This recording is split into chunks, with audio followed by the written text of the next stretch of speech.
اور جب وہ امت کو بخشنے پہ آتا ہے تو تحفے میں رمضان دیتا ہے۔ زندگی کو رمضان جیسا بنا لو، موت عید جیسی ہوگی۔ جب رمضان کا مہینہ آتا ہے تو جنت کے دروازے کھول دیے جاتے ہیں اور شیطان زنجیروں میں جکڑ دیے جاتے ہیں۔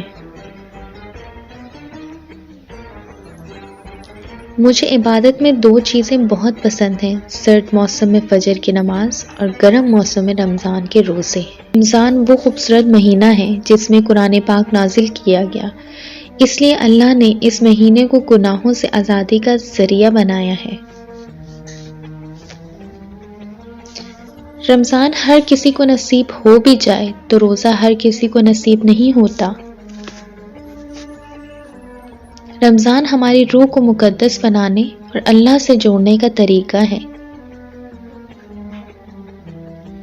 رمضان اللہ کی طرف سے دعاؤں، مغفرت اور رحمتوں کا مہینہ ہے۔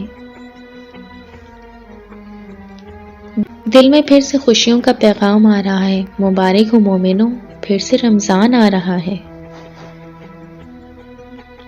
دعاؤں میں یاد رکھیے گا،